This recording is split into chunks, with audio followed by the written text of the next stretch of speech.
Third, the President's Cabinet.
Mr. Speaker, the President of the United States.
Members of Congress, I have the high privilege and the distinct honor of presenting to you the President of the United States.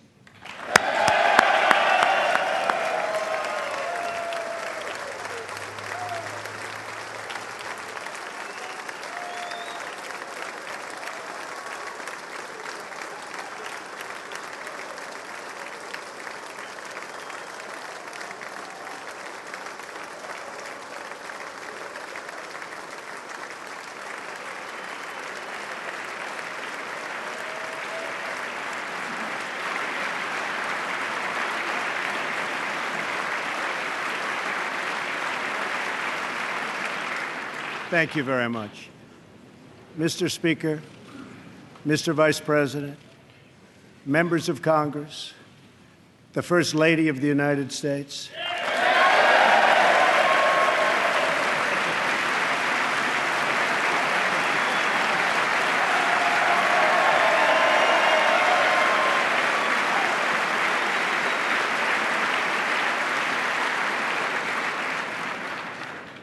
And citizens of America, tonight, as we mark the conclusion of our celebration of Black History Month, we are reminded of our nation's path toward civil rights and the work that still remains to be done.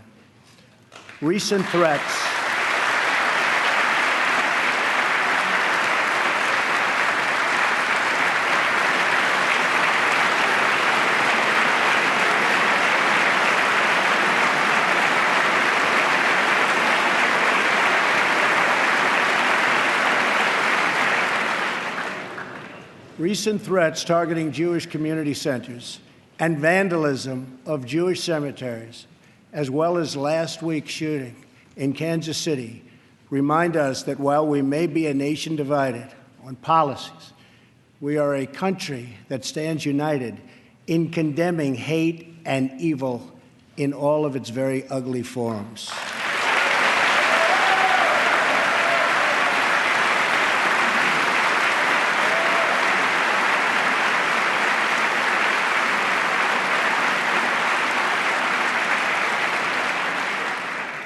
Each American generation passes the torch of truth, liberty, and justice in an unbroken chain all the way down to the present. That torch is now in our hands, and we will use it to light up the world. I am here tonight to deliver a message of unity and strength, and it is a message deeply delivered from my heart. A new chapter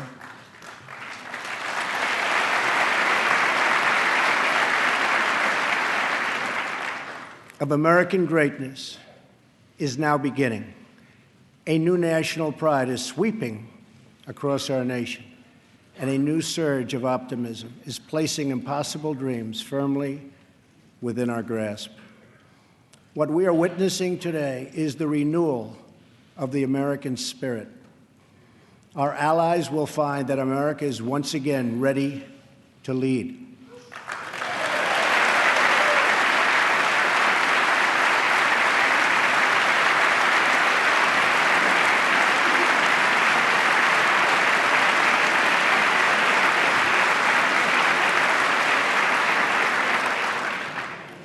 All the nations of the world, friend or foe, will find that America is strong, America is proud, and America is free.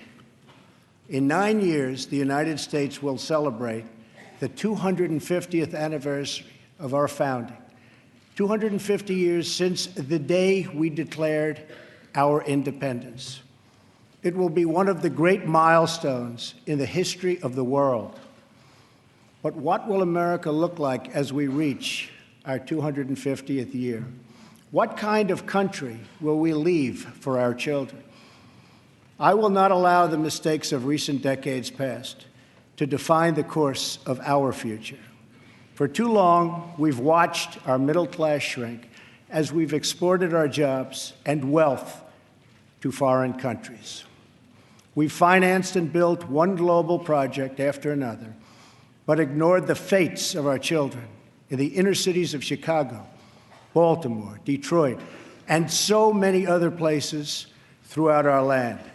We've defended the borders of other nations while leaving our own borders wide open for anyone to cross and for drugs to pour in at a now unprecedented rate. And we've spent trillions and trillions of dollars overseas while our infrastructure at home has so badly crumbled. Then in 2016, the earth shifted beneath our feet. The rebellion started as a quiet protest, spoken by families of all colors and creeds, families who just wanted a fair shot for their children and a fair hearing for their concerns. But then the quiet voices became a loud chorus as thousands of citizens now spoke out together from cities small and large all across our country. Finally, the chorus became an earthquake, and the people turned out by the tens of millions, and they were all united by one very simple but crucial demand: that America must put its own citizens first, because only then can we truly make America great again.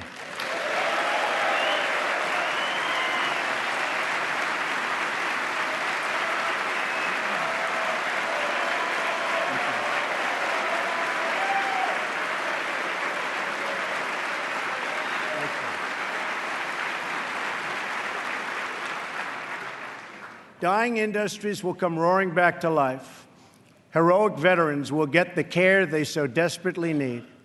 Our military will be given the resources its brave warriors so richly deserve. Crumbling infrastructure will be replaced with new roads, bridges, tunnels, airports, and railways gleaming across our very, very beautiful land. Our terrible drug epidemic will slow down and ultimately stop. And our neglected inner cities will see a rebirth of hope, safety, and opportunity. Above all else, we will keep our promises to the American people.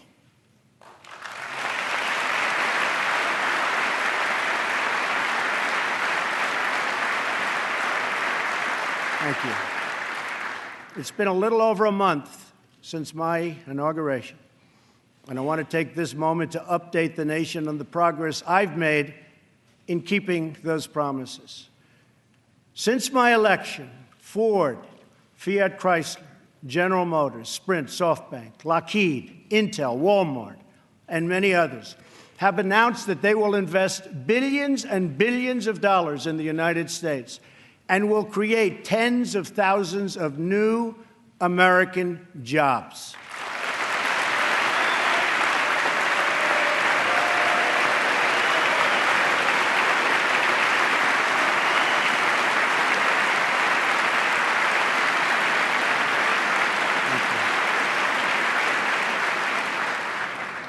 The stock market has gained almost $3 trillion in value since the election on November 8th, a record. We've saved taxpayers hundreds of millions of dollars by bringing down the price of fantastic, and it is a fantastic, new F-35 jet fighter, and we'll be saving billions more on contracts all across our government. We have placed a hiring freeze on non-military and non-essential federal workers. We have begun to drain the swamp of government corruption by imposing a 5-year ban on lobbying by executive branch officials and a lifetime ban. Thank you.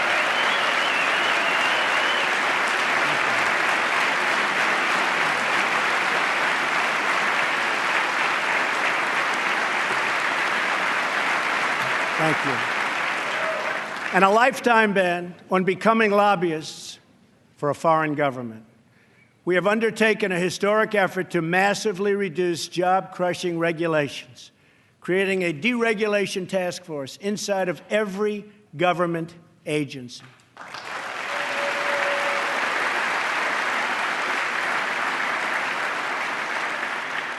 And we're imposing a new rule which mandates that for every one new regulation, 2 old regulations must be eliminated.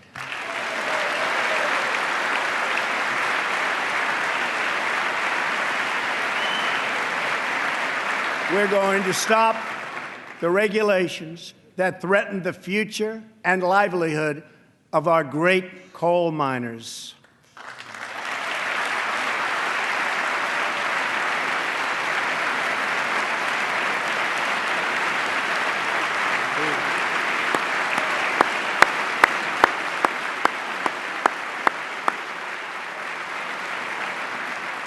We have cleared the way for the construction of the Keystone and Dakota Access pipelines.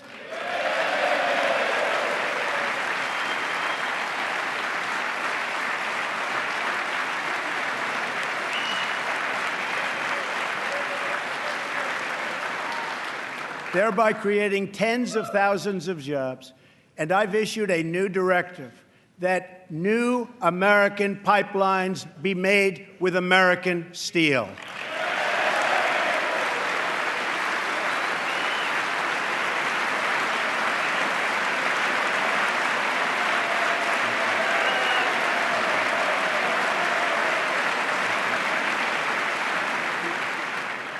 We have withdrawn the United States from the job-killing Trans-Pacific Partnership.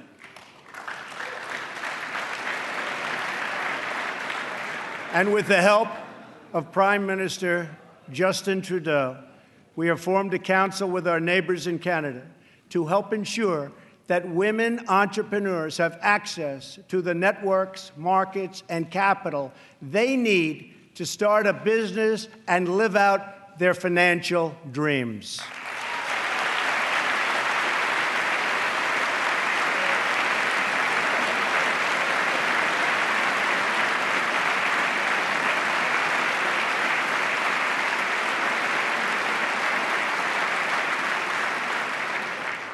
To protect our citizens, I have directed the Department of Justice to form a task force on reducing violent crime. I have further ordered the Departments of Homeland Security and Justice, along with the Department of State and the Director of National Intelligence, to coordinate an aggressive strategy to dismantle the criminal cartels that have spread all across our nation.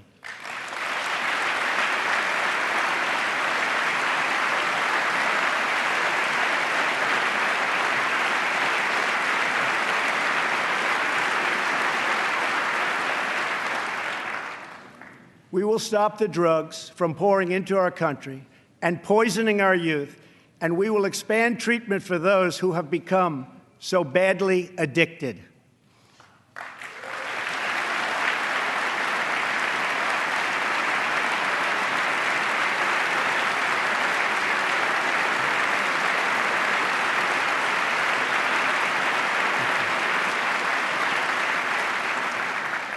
At the same time, my administration has answered the pleas of the American people for immigration enforcement and border security.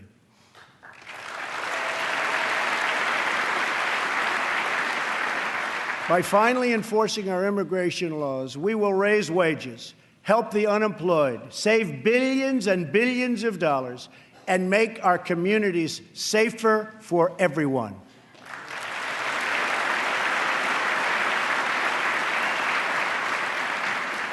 We want all Americans to succeed, but that can't happen in an environment of lawless chaos.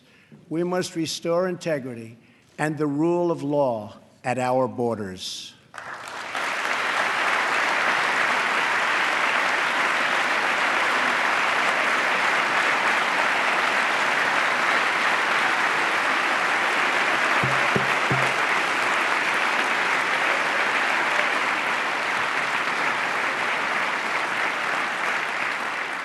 For that reason, we will soon begin the construction of a great, great wall along our southern border.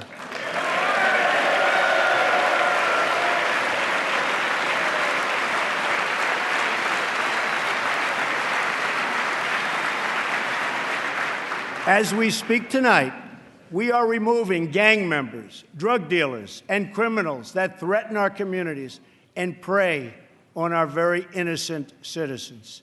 Bad ones are going out as I speak, and as I've promised throughout the campaign. To any in Congress who do not believe we should enforce our laws, I would ask you this one question. What would you say to the American family that loses their jobs, their income, or their loved one because America refused to uphold its laws and defend its borders?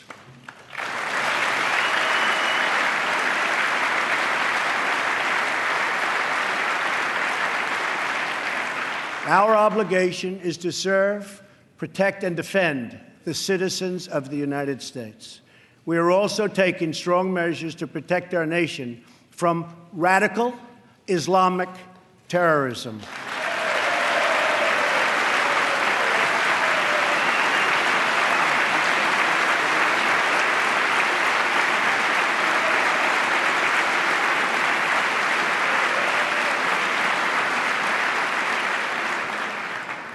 According to data provided by the Department of Justice, the vast majority of individuals convicted of terrorism and terrorism-related offenses since 9/11 came here from outside of our country.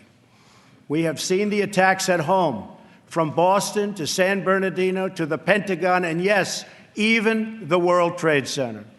We have seen the attacks in France, in Belgium, in Germany, and all over the world.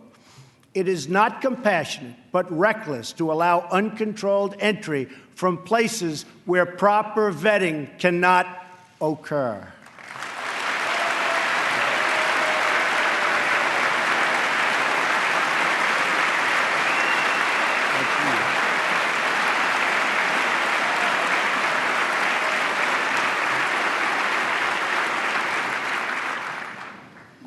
Those given the high honor of admission to the United States should support this country and love its people and its values. We cannot allow a beachhead of terrorism to form inside America. We cannot allow our nation to become a sanctuary for extremists.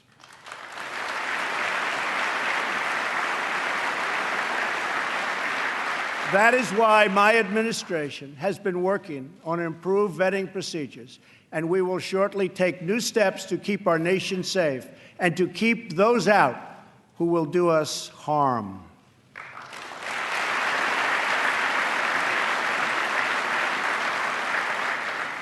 As promised, I directed the Department of Defense to develop a plan to demolish and destroy ISIS, a network of lawless savages that have slaughtered Muslims and Christians and men and women and children of all faiths and all beliefs. We will work with our allies, including our friends and allies in the Muslim world, to extinguish this vile enemy from our planet.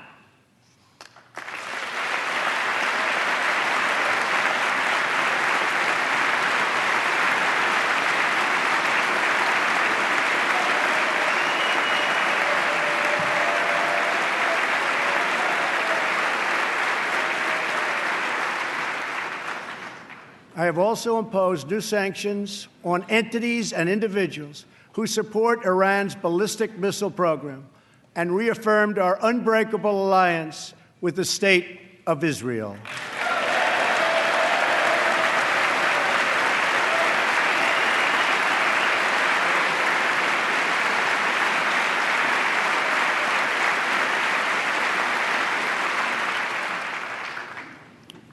Finally, I have kept my promise to appoint a justice to the United States Supreme Court from my list of 20 judges who will defend our Constitution.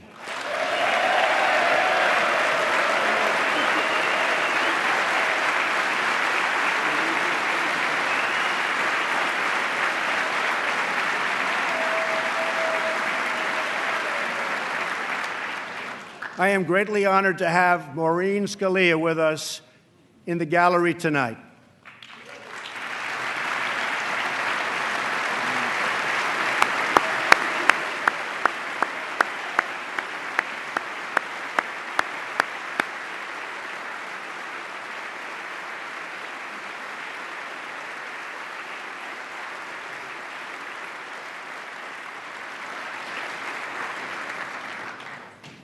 Thank you, Maureen.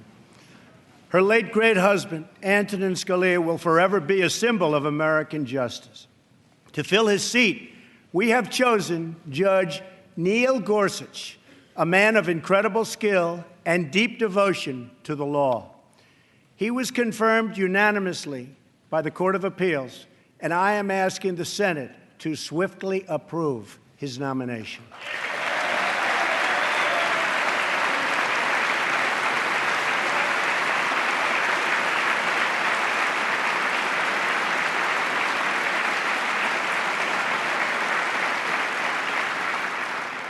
Tonight, as I outline the next steps we must take as a country, we must honestly acknowledge the circumstances we inherited. 94 million Americans are out of the labor force. Over 43 million people are now living in poverty, and over 43 million Americans are on food stamps. More than 1 in 5 people in their prime working years are not working. We have the worst financial recovery in 65 years. In the last 8 years, the past administration has put on more new debt than nearly all of the other presidents combined. We've lost more than 1/4 of our manufacturing jobs since NAFTA was approved, and we've lost 60,000 factories since China joined the World Trade Organization in 2001. Our trade deficit in goods with the world last year was nearly $800 billion. And overseas, we have inherited a series of tragic foreign policy disasters.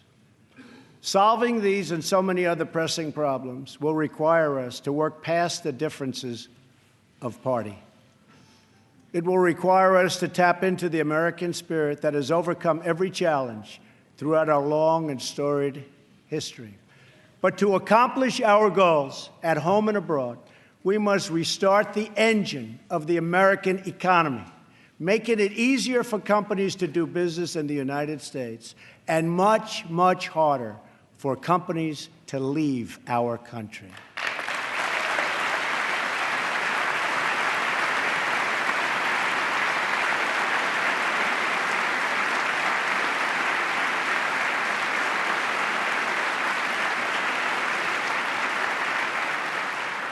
Right now, American companies are taxed at one of the highest rates anywhere in the world. My economic team is developing historic tax reform that will reduce the tax rate on our companies so they can compete and thrive anywhere and with anyone.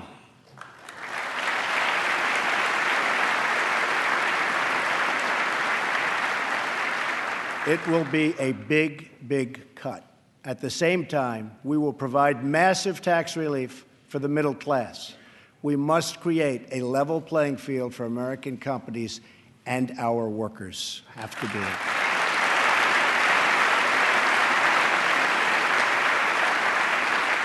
Currently, when we ship products out of America, many other countries make us pay very high tariffs and taxes.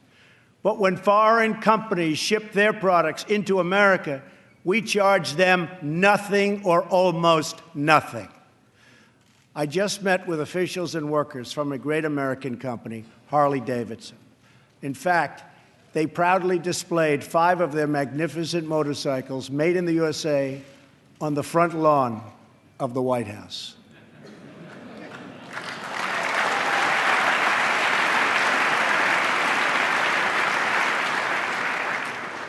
And they wanted me to ride one, and I said, no, thank you. At our meeting, I asked them, how are you doing? How is business? They said that it's good. I asked them further, how are you doing with other countries, mainly international sales? They told me without even complaining, because they have been so mistreated for so long that they've become used to it, that it's very hard to do business with other countries because they tax our goods at such a high rate. They said that in the case of another country, they tax their motorcycles at 100%. They weren't even asking for a change, but I am. I believe.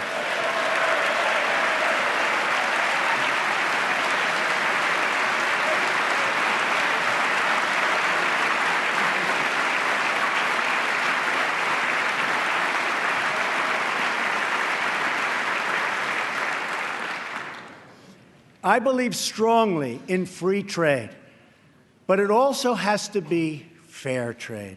It's been a long time since we had fair trade. The first Republican president, Abraham Lincoln, warned that the abandonment of the protective policy by the American government will produce want and ruin among our people. Lincoln was right, and it's time we heeded his advice and his words.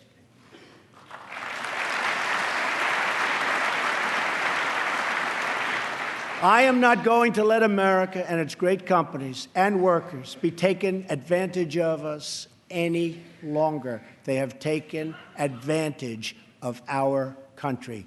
No longer.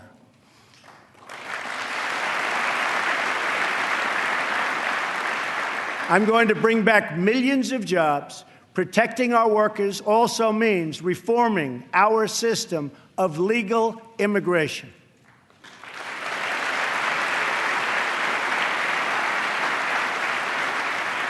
The current outdated system depresses wages for our poorest workers and puts great pressure on taxpayers. Nations around the world, like Canada, Australia, and many others, have a merit-based immigration system.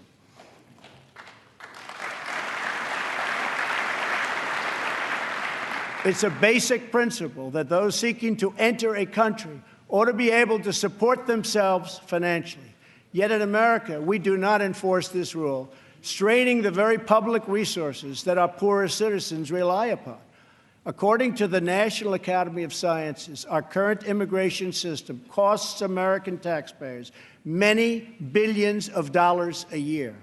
Switching away from this current system of lower-skilled immigration and instead adopting a merit-based system, we will have so many more benefits. It will save countless dollars, raise workers' wages, and help struggling families, including immigrant families, enter the middle class. And they will do it quickly, and they will be very, very happy indeed.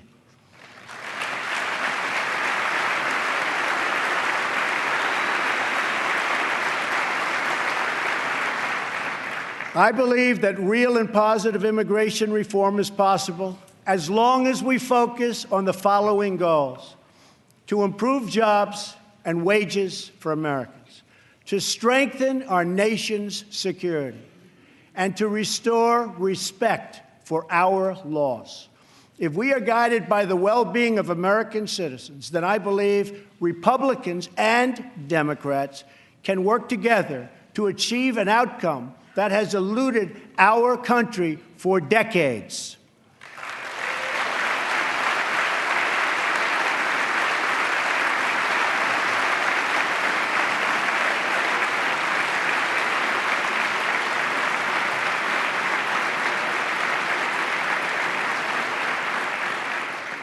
Another Republican president, Dwight D. Eisenhower, initiated the last truly great national infrastructure program, the building of the interstate highway system. The time has come for a new program of national rebuilding.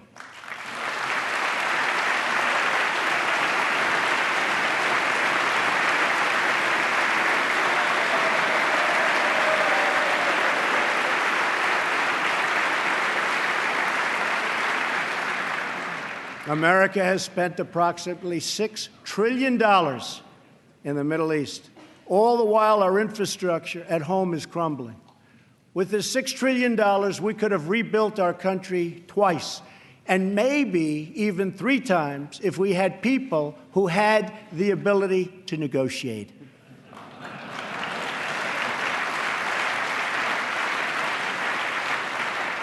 To launch our national rebuilding, I will be asking Congress to approve legislation that produces a $1 trillion investment in infrastructure of the United States, financed through both public and private capital, creating millions of new jobs.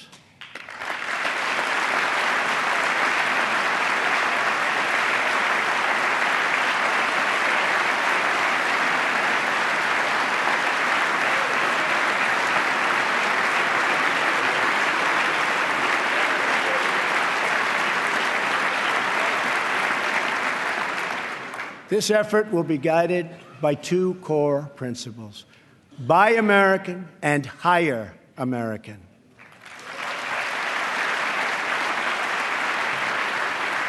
Tonight, I am also calling on this Congress to repeal and replace Obamacare.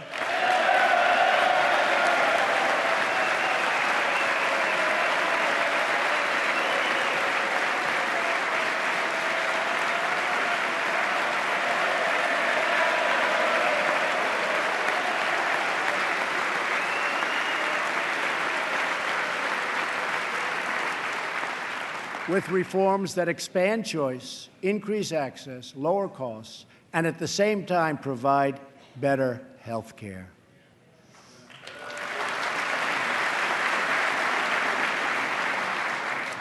Mandating every American to buy government-approved health insurance was never the right solution for our country.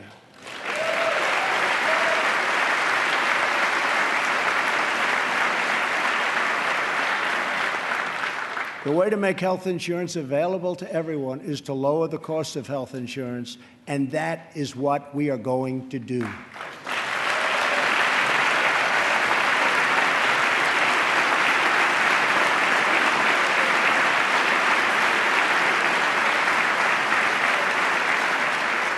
Obamacare premiums nationwide have increased by double and triple digits. As an example, Arizona went up 116% last year alone. Governor Matt Bevin of Kentucky just said Obamacare is failing in his state, the state of Kentucky, and it's unsustainable and collapsing.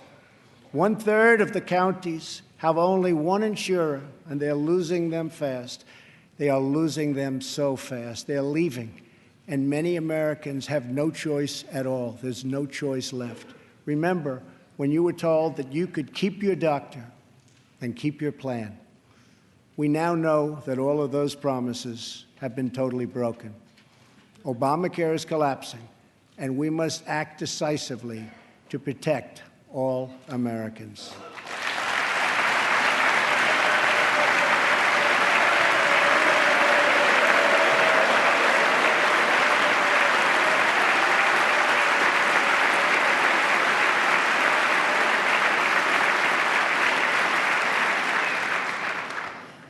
Action is not a choice, it is a necessity. So I am calling on all Democrats and Republicans in Congress to work with us to save Americans from this imploding Obamacare disaster.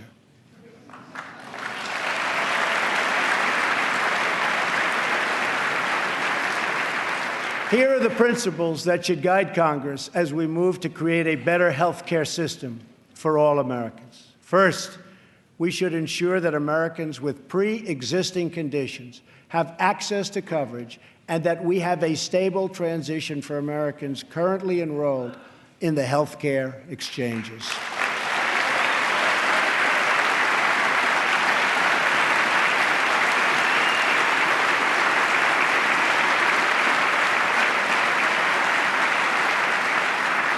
Secondly, we should help Americans purchase their own coverage through the use of tax credits and expanded health savings accounts. But it must be the plan they want, not the plan forced on them by our government.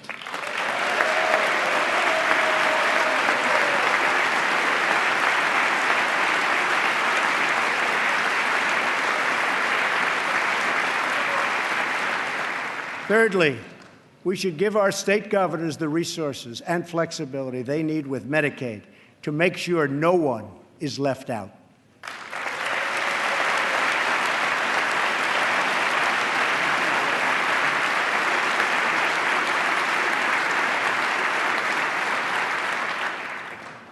Fourth, we should implement legal reforms that protect patients and doctors from unnecessary costs that drive up the price of insurance and work to bring down the artificially high price of drugs and bring them down immediately.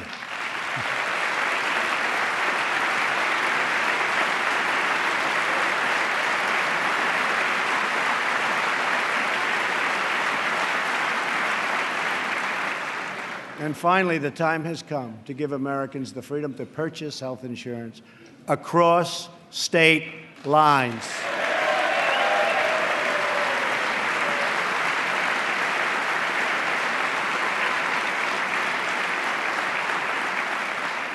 Which will create a truly competitive national marketplace that will bring costs way down and provide far better care. So important.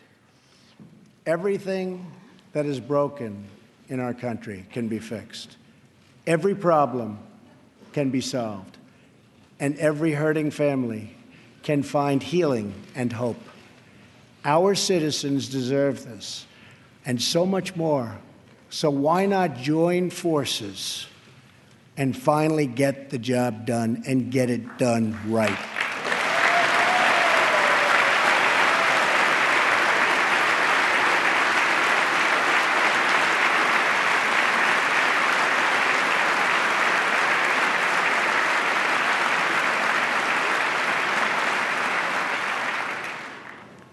On this and so many other things, Democrats and Republicans should get together and unite for the good of our country and for the good of the American people.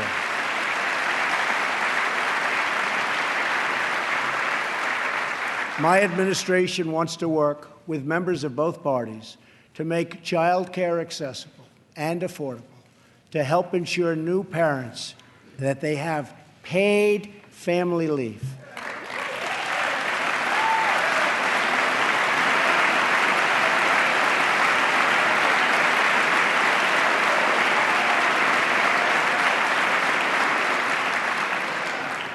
to invest in women's health, and to promote clean air and clean water, and to rebuild our military and our infrastructure.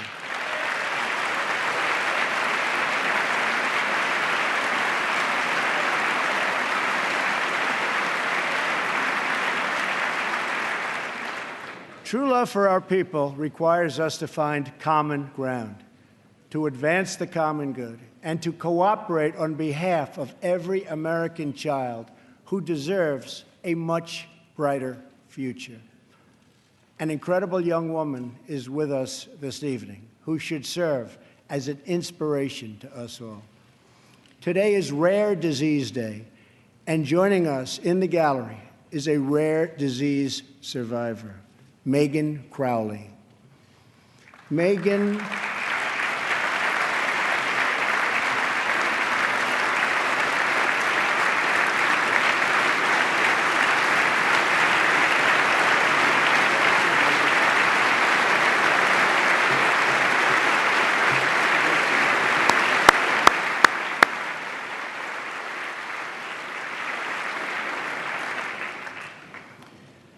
Megan was diagnosed with Pompe disease, a rare and serious illness, when she was 15 months old. She was not expected to live past 5. On receiving this news, Megan's dad, John, fought with everything he had to save the life of his precious child. He founded a company to look for a cure and helped develop the drug that saved Megan's life.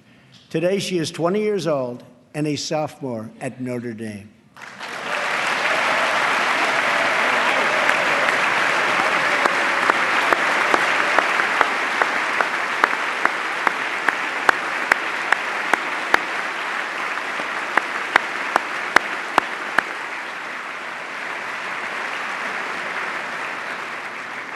Megan's story is about the unbounded power of a father's love for a daughter. But our slow and burdensome approval process at the Food and Drug Administration keeps too many advances, like the one that saved Megan's life, from reaching those in need. If we slash the restraints, not just at the FDA, but across our government, then we will be blessed with far more miracles just like Megan.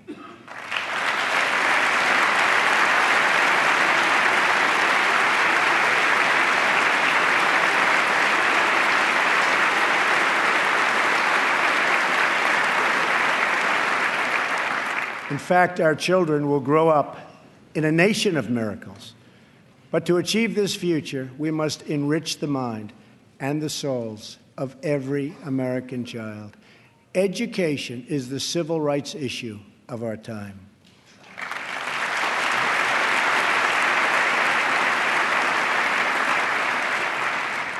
I am calling upon members of both parties to pass an education bill that funds school choice for disadvantaged youth, including millions of African American and Latino children.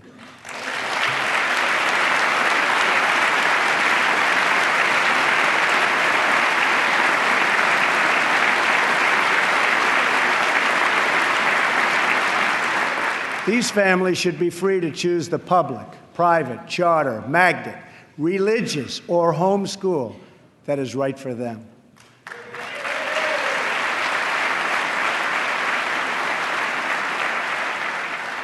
Joining us tonight in the gallery is a remarkable woman, Denisha Merriweather. As a young girl, Denisha struggled in school and failed third grade twice. But then she was able to enroll in a private center for learning, great learning center, with the help of a tax credit and a scholarship program. Today, she is the first in her family to graduate not just from high school, but from college.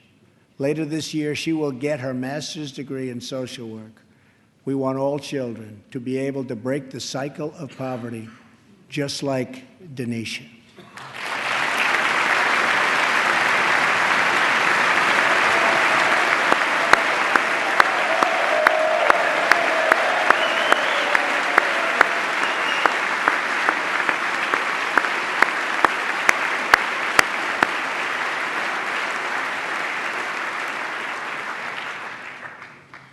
But to break the cycle of poverty, we must also break the cycle of violence. The murder rate in 2015 experienced its largest single-year increase in nearly half a century. In Chicago, more than 4,000 people were shot last year alone, and the murder rate so far this year has been even higher. This is not acceptable in our society.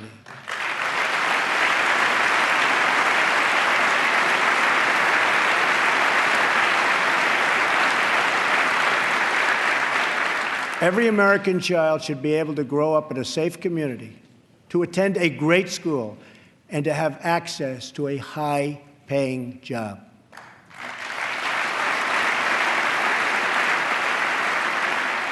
But to create this future, we must work with, not against, the men and women of law enforcement.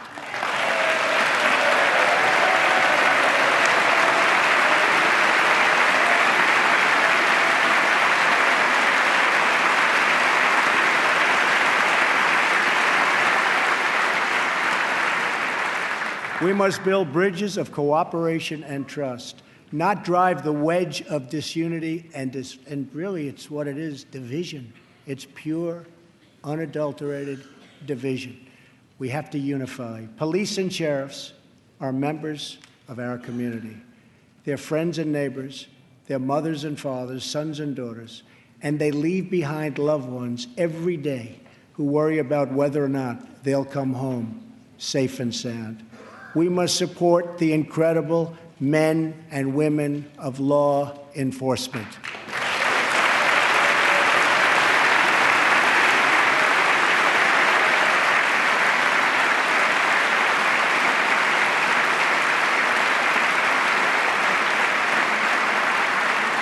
And we must support the victims of crime. I have ordered the Department of Homeland Security to create an office to serve American victims. The office is called VOICE, Victims of Immigration Crime Engagement.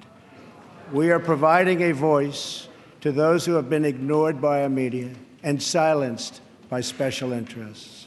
Joining us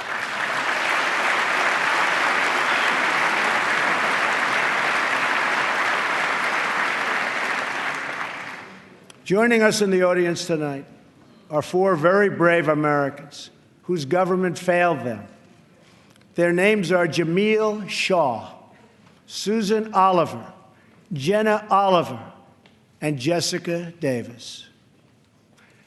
Jamil's 17-year-old son was viciously murdered by an illegal immigrant gang member who had just been released from prison. Jamil Shaw Jr. was an incredible young man with unlimited potential who was getting ready to go to college, where he would have excelled as a great college quarterback. But he never got the chance.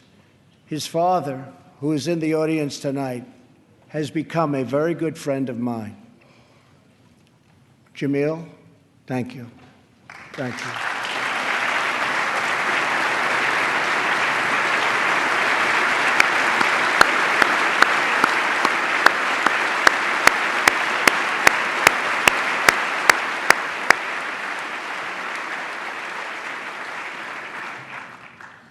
Also with us are Susan Oliver and Jessica Davis. Their husbands, Deputy Sheriff Danny Oliver and Detective Michael Davis, were slain in the line of duty in California. They were pillars of their community. These brave men were viciously gunned down by an illegal immigrant with a criminal record and 2 prior deportations, should have never been in our country. Sitting with Susan is her daughter, Jenna. Jenna, I want you to know that your father was a hero and that tonight you have the love of an entire country supporting you and praying for you.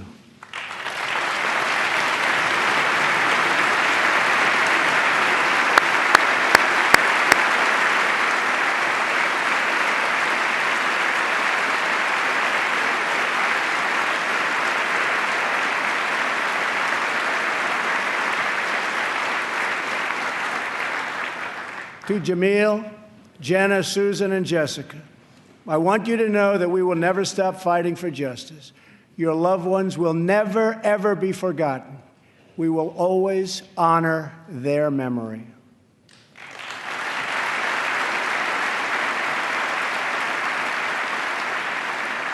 Finally, to keep America safe, we must provide the men and women of the United States military with the tools they need to prevent war.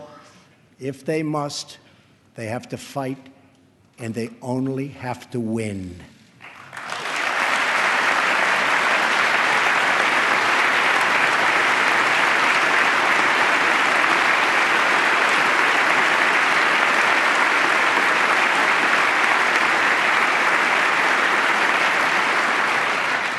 I am sending Congress a budget that rebuilds the military, eliminates the defense sequester,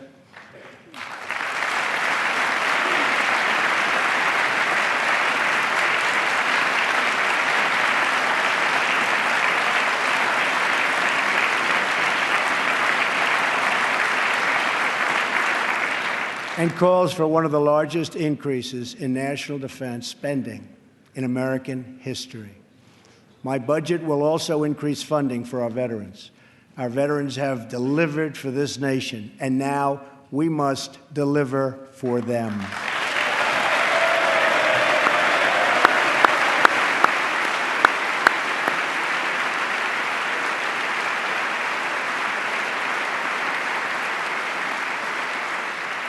The challenges we face as a nation are great, but our people are even greater, and none are greater or braver than those who fight for America in uniform.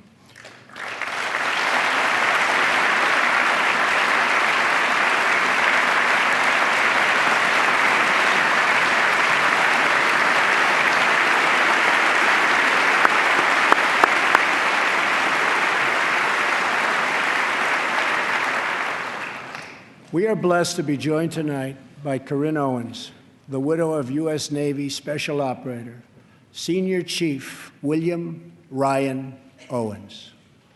Ryan died as he lived, a warrior and a hero, battling against terrorism and securing our nation.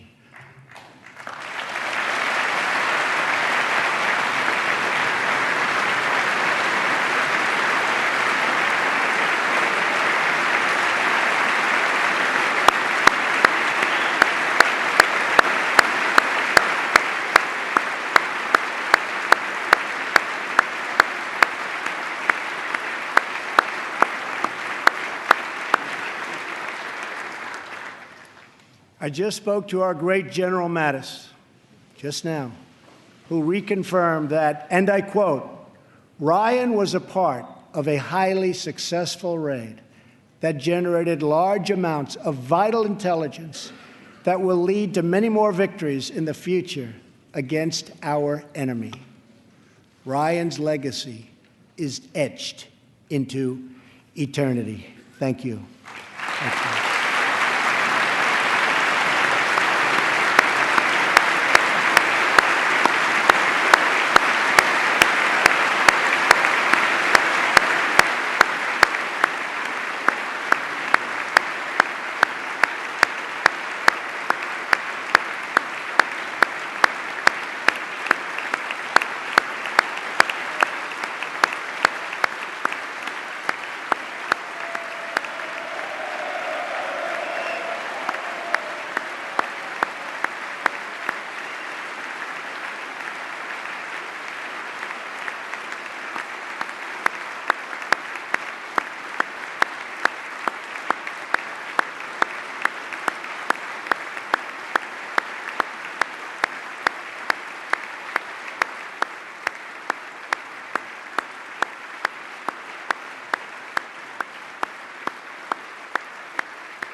And Ryan is looking down right now.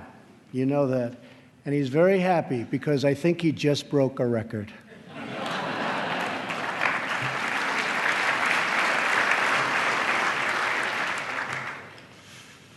For as the Bible teaches us, there is no greater act of love than to lay down one's life for one's friends. Ryan laid down his life for his friends, for his country, and for our freedom. And we will never forget Ryan.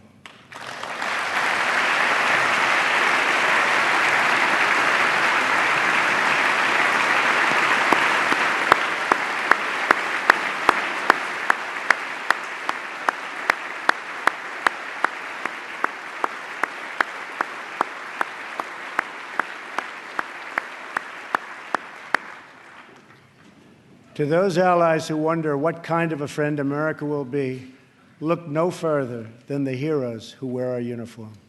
Our foreign policy calls for a direct, robust, and meaningful engagement with the world.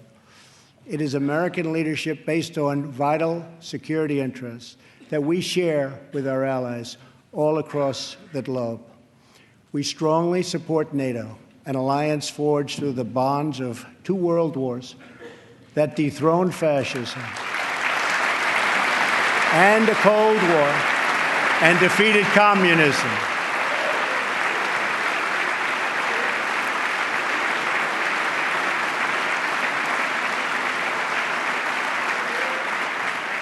But our partners must meet their financial obligations.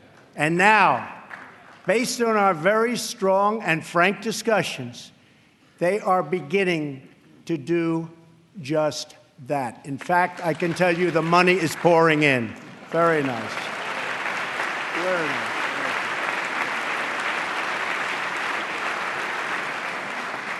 We expect our partners, whether in NATO, the Middle East, or in the Pacific, to take a direct and meaningful role in both strategic and military operations and pay their fair share of the cost, have to do that.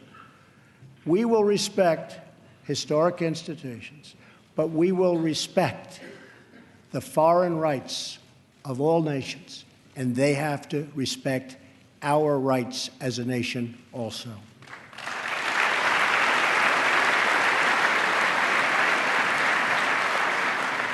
Free nations are the best vehicle for expressing the will of the people, and America respects the right of all nations to chart their own path. My job is not to represent the world. My job is to represent the United States of America.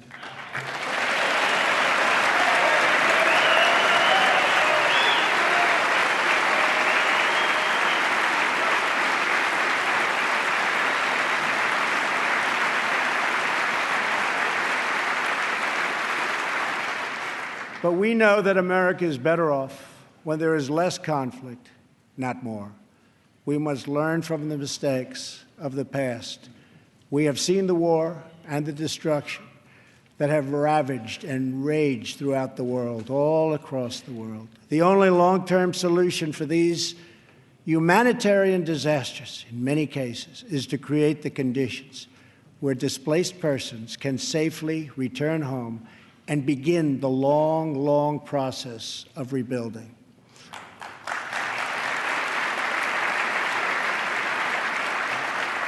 America is willing to find new friends and to forge new partnerships where shared interests align. We want harmony and stability, not war and conflict. We want peace wherever peace can be found. America is friends today with former enemies. Some of our closest allies decades ago fought on the opposite side of these terrible, terrible wars. This history should give us all faith in the possibilities for a better world. Hopefully, the 250th year for America will see a world that is more peaceful, more just, and more free. On our 100th anniversary in 1876, citizens from across our nation came to Philadelphia to celebrate America's centennial. At that celebration, the country's builders and artists and inventors showed off their wonderful creations. Alexander Graham Bell displayed his telephone for the first time. Remington unveiled the first typewriter. An early attempt was made at electric light. Thomas Edison showed an automatic telegraph and an electric pen. Imagine the wonders our country could know in America's 250th year.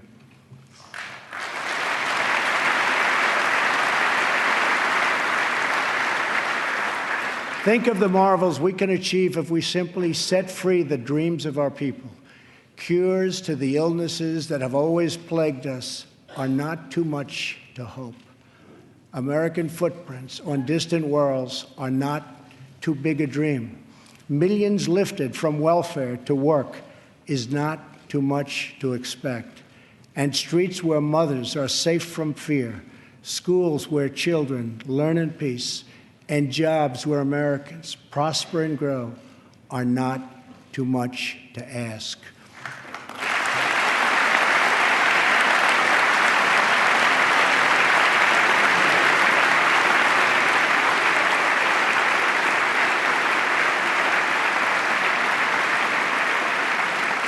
When we have all of this, we will have made America greater than ever before. For all Americans, this is our vision. This is our mission. But we can only get there together. We are one people with one destiny.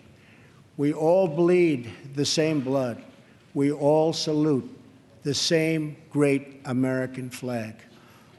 And we all are made by the same God.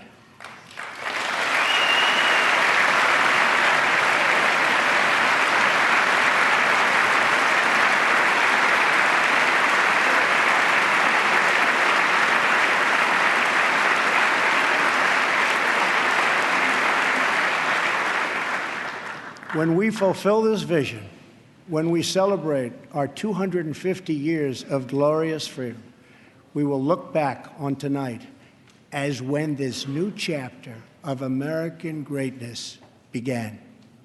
The time for small thinking is over. The time for trivial fights is behind us.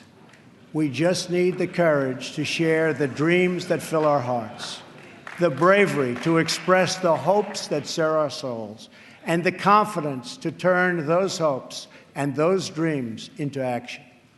From now on, America will be empowered by our aspirations, not burdened by our fears, inspired by the future, not bound by failures of the past, and guided by a vision, not blinded by our doubts. I am asking all citizens to embrace this renewal of the American spirit. I am asking all members of Congress to join me in dreaming big and bold and daring things for our country. I am asking everyone watching tonight to seize this moment, believe in yourselves, believe in your future, and believe once more in America. Thank you, God bless you, and God bless the United States.